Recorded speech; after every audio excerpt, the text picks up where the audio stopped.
یہ عام بات ہے، وہ دنیا کے اندر ہے، لیکن وہاں کا جو خاص موقع فرمایا تھا کہ جو کوئی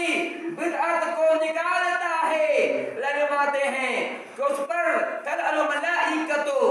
تلعنُ اللہ والملائکۃ والناس اجمعین، کہ ایسے انسان پر اللہ لعنت بھیجتا ہے۔ جو کوئی بدعت کو نکالتا ہے اس پر اللہ تعالیٰ لعنت بھیجتا ہے، والملائکۃ فرشتے لعنت بھیجتے ہیں، والناس اجمعین تمام لعنت بھیجتے ہیں۔ بدعت کو نکالنے والے، دین میں ایسا کام کرنے والے جس کا ثبوت دین میں نہیں ہے، جس کا ثبوت اسلام میں نہیں ہے، جس کو اللہ نے کرنے کا حکم نہیں دیا ہے، نبی نے کرنے کا حکم نہیں دیا ہے، ایسا کام کر رہا ہے ثواب کی نیت میں، ثواب کو مل کر رہا ہے، اللہ نے مان رہے ہیں کہ ایسے عالم اللہ لعنت بھیجتا ہے، فرشتے لعنت بھیجتے ہیں، تمام لعنت بھیجتے ہیں۔ اور اللہ تعالیٰ اس کا فرائض کو کو اس کی فرض قبول ہوگی، نفل قبول ہوگی۔ اتنا بدترین عمل ہے بدعت، کہ بدعت کے عمل بدعت کرنے پر نہ اس کے فرائض قبول ہوں گے نہ نوافل قبول ہوں گے۔ اتنا ہی نہیں، ایک اور حدیث کے اندر فرماتے ہیں، صحیح ترتیب میں یہ حدیث ہے، امام البانی نے کو صحیح قرار دیا ہے کہ ان اللہ حجب التوبۃ عن کل صاحبۃ، بس اللہ تعالی نے توبہ دروازہ بند کر دیا ہے اس آدمی کے لیے جو بدعت کو اپناتا ہے، جو بدعت پر عمل کرتا ہے، جو بدعتی آدمی کے لیے، بدعتی کے لیے اللہ تعالی نے توبہ دروازہ بند کر دیا، توبہ قبول نہیں کرتا ہے، توبہ قبول نہیں کرتا ہے، بدعتی کا اللہ توبہ قبول نہیں کرتا ہے، اتنا بدترین عمل ہے۔ سفیان ثوری فرماتے ہیں کہ شیطان کے نزدیک گناہ کے مقابلے میں بدعات زیادہ محبوب ہے۔ شیطان چاہتا ہے، شیطان یہ نہیں چاہتا کہ گناہ کرے، شیطان چاہتا ہے کہ بدعات میں پڑ جائے، کیونکہ جو گناہ کرنے والا چاہتا ہے کہ میں گناہ کرتا ہوں۔ شرابی جانتا ہے کہ شراب پینا گناہ ہے، اس لیے وہ ممکن ہے سمجھنے کی کوشش کرے۔ جوا کھیلنے والا جانتا ہے کہ جوا کھیلنا گناہ ہے، اس طرح جو چور جانتا ہے چور کرنا گناہ ہے، زناکار جانتا ہے زنا کرنا گناہ ہے، چنانچہ ممکن ہے کہ وہاں وہ توبہ کرنے سے بچ جائے، لیکن بدعتی جو عمل کر رہا ہے اس مدد نہیں کام کر رہے ہیں، اس مدد نہیں کام کر رہے ہیں۔ بدعتی سمجھتا ہے کہ جو ہم کام کر رہے ہیں نیک کام کر رہے ہیں، اس میں توبہ کی توفیق نہیں ملتی ہے، بدعتی کو توبہ کی توفیق نہیں ملتی، چونکہ وہ بدعت کو نیکی سمجھتا ہے، اچھائی سمجھتا ہے کہ ہم جو کام کر رہے ہیں صحیح کام کر رہے ہیں۔ جیسے قرآن خوانی کرنے والے سمجھتے ہیں کہ نیک کام کر رہے ہیں، اس میں حرج کیا ہے؟ قرآن پڑھا جاتا ہے، اس میں کیا حرج ہے؟ گناہ تو نہیں ہے۔ ملاد کرنے والا سمجھ رہا ہے کہ ملاد کر رہے ہیں، اس میں حرج کیا ہے؟ دین کی باتیں ہوتی ہیں، وہ اس بارے سمجھتا ہے۔ یاد رکھیے میں نے پہلے کہا ہے کہ دین نام ہے اتباع کا، دین نام ہے پیروی کا، اللہ تعالیٰ کے کلام کی، نبی کے فرمان کی۔ جو اللہ کے کلام ثابت ہے عمل کرتے ہیں وہ اللہ کا عمل آپ کا قبول ہے، نبی کے فرمان ثابت ہے عمل کرتے قبول ہے۔ اب من سے اضافت کرتے ہیں، من سے زیادتی کرتے ہیں، جب تک یہ کہتے ہو قبول نہیں ہے۔ اس کے حدیث سے بنی ایک حدیث بھی بخاری شریف کی حدیث ہے، برائے ابن عازب فرماتے ہیں، برائے ابن عازب فرماتے ہیں کہ میں نبی کے ساتھ تھا، اور فرمایا یا اے بڑا، جب تم سونا چاہو تو سونے کی چاہو کہ میں سونوں گا تو کہا پہلے وضو کر لو، یہ نماز کرو تو نماز کی جیسی وضو کرو، پھر کہا دائیں کروٹ لے جاؤ، اور اس کے بعد دعا پڑھائی سکھائی کہ دعا پڑھو اللہم الجواب جوہری الیک، لمبی دعا ہے۔ آگے ہے وآمنت بکتابک الذی انزلت وبنبیک الذی ارسلت، آگے دعا میں ہے وبنبیک الذی ارسلت۔ حضرت برائے ناظر فرماتے ہیں کہ دعا کو میں نے یاد کر لیا، یاد کرتا میرے پاس گیا، میں نے دعا پڑھی، کوئی دعا پڑھی، آخری میں تھا میں نے پڑھا وبرسولک الذی ارسلت، اب میں کہ نہیں میں نے کہا تھا وبنبیک الذی انزلت، وہی کہا جو میں نے کہا ہے، میں نے کہا تھا وبنبیک الذی انزلت، اور تو پڑھ رسولک الذی ارسلت۔ دیکھیں یہاں پہ بات اور کرنے کی ہے، صحابی سے اتنا ہی کیا ہے کہ نبی کی جگہ پر جو نبی کا نام وہاں پر تھا رسول ڈال دیا، چونکہ آپ نبی بھی ہیں، رسول بھی ہیں، اور تمام علماء جانتے ہیں، عالم جانتے ہیں، جس کو طالب وہ جانتے ہیں کہ نبی کا مقام رسول کے مقابلے میں کم ہے، رسول کا مقام زیادہ ہے۔ میرا ہی دماغ کہتا ہے، ان کے دماغ میں آیا ہوگا اگر نبی بھی ہے، رسول بھی ہے، اگر یہاں پہ نبی رسول علیہ وسلم حج کیا ہے؟ آپ نے فرمایا ہے وہ نبی کا نام سلطا، اگر میں کہہ دوں رسول کا نام سلطا، اس میں حج کیا ہے؟ اب رسول بھی تو ہے، اب مقام رسول کا مقام زیادہ ہوا کرتا ہے، اس میں حج کیا ہے؟ انہوں نے یہ سمجھ کر کے رسول نبی کے رسول کا کر دیا۔ نہیں، جو میں نے کہا تھا وہ کہو، زیادہ کیجئے، تھوڑی سی تحریف پسند نہیں لانے، تھوڑا سی تھوڑی تبلیغ کی گئی ہے، دوباری سے تبلیغ کی ہے، جب نبی کا رسول بنایا گیا آپ برداشت نہ ہوا، اللہ نے کہا وہی کہو، تو آئے کو دیکھ رہے ہیں پوری کی پوری سیرت پہ تبلیغ آ رہی ہے۔ آئے کچھ لوگ ہیں جو نئی سیرت نکال رہے ہیں، قادیانی ہیں، نئی سیرت نکال دیا، بہائی ہیں، نیا دین نکال دیا، مجوسی اسے رافضی ہیں، وہ دین نکال دیا، نیا نکال دیا، اس طرح سے معتزلہ ہیں، بہت سے مذاہب ہیں تو نیا دین نکال دیا، اور اس کے علاوہ دین کے اندر نئی نئی باتیں نکالی گئی، جو اپنے آپ کو اہل سنت کہتے ہیں انہوں نے بھی دین نئی نئی باتیں نکال دی۔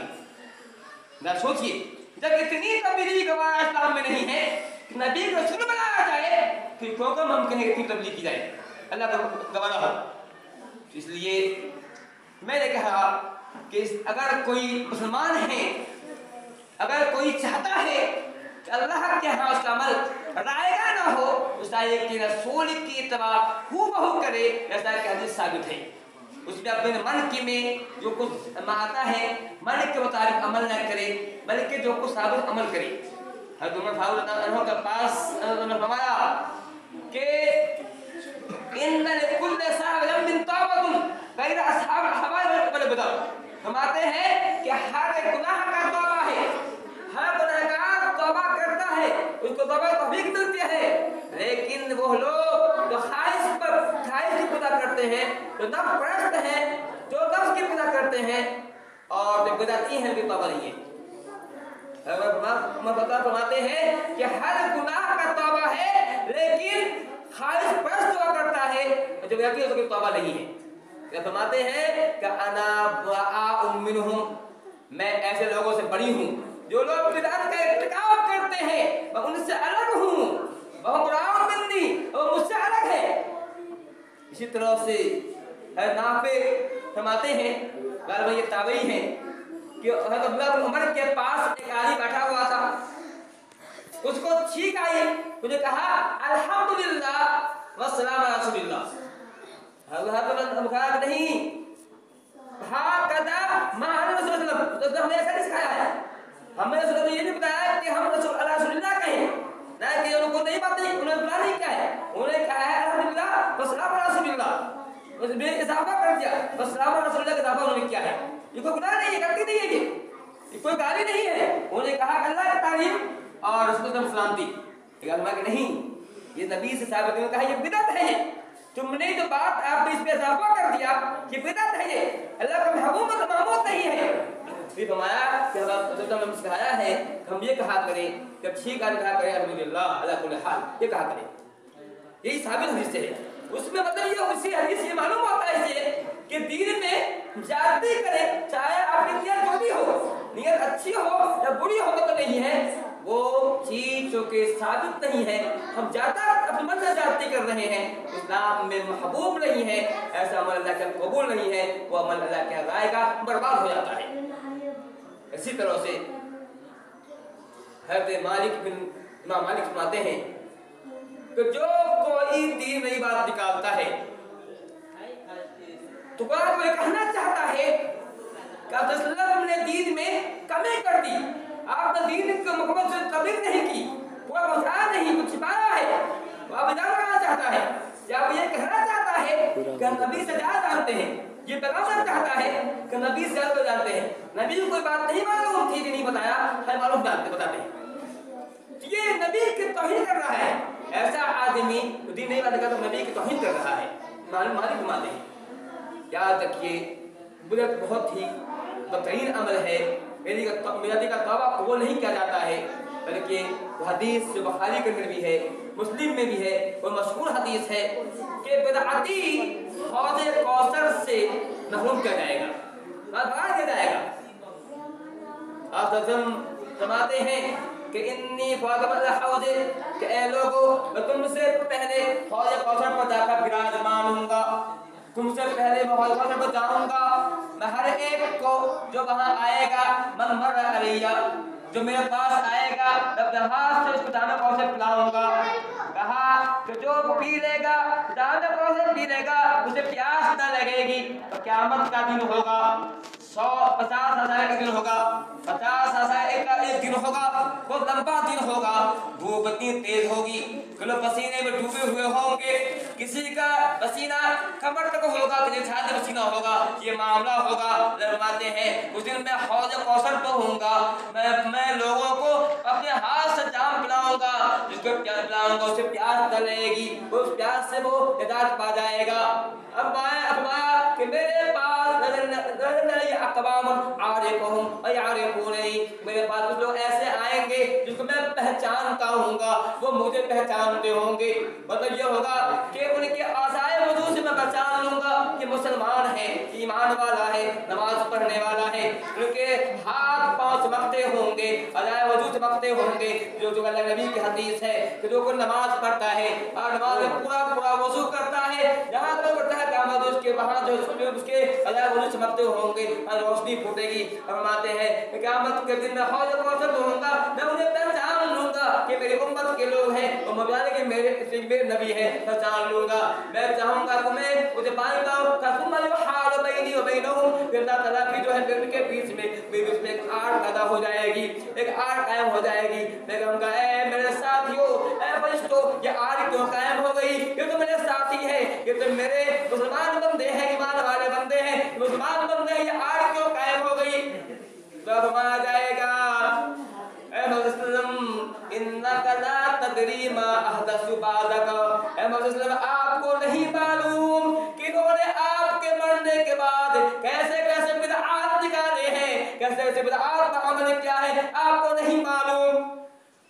معلوم ہو اس حدیث سے معلوم ہوتا ہے کہ جو بدعتی ہے بدعت کا ارتکاب کرنے والا ہے تو حوض کوثر میں محروم کیا جائے گا. حوض کوثر ایک حوض کا نام ہے چشمے کا نام ہے جس کا پانی دودھ سے زیادہ سفید ہوگا جو پانی بہت ہی لذیذ ہوگا. اب جو اپنے حاصلوں پلائیں گے لیکن جو بدعتی ہوگا جو دین میں نئی بات نکالتا ہے نئی چیزیں نکالتا ہے ایسا آدمی اس حوض کوثر میں محروم کر دیا جائے گا. ایک حدیث جو بخاری کی حدیث ہے فرماتے ہیں کہ انکم تحضرون اللہ حفاظا عراة غرلا کہ اے لوگو قیامت تم کس حال میں آؤ گے کہ تم ننگے پاؤں ہوگے ننگے بدن ہوگے اور غرلا غیر مختون ہوگے ختنہ کیے ہوئے نہیں ہوگے اس حال میں تم وہاں آؤ گے.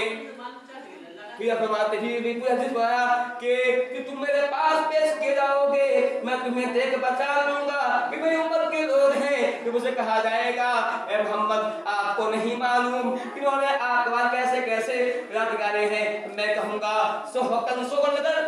من غیر بادی انہوں نے میرے بعد دین میں انحراف کیا انہوں نے میرے بعد دین میں نئی بات نکالا ہے کہ دوری ہو. میں کہوں گا کہ حد دور ہو جاؤ. نبی کہیں گے نبی صلی اللہ علیہ وسلم جو اپنی امت سے اتنا پیار کرنے والے ہیں کتنا پیار تھا نبی کو اپنی امت سے اندازہ کیجئے اس بات کو یاد کیجئے. آپ صلی اللہ علیہ وسلم کا ایک یہودی غلام تھا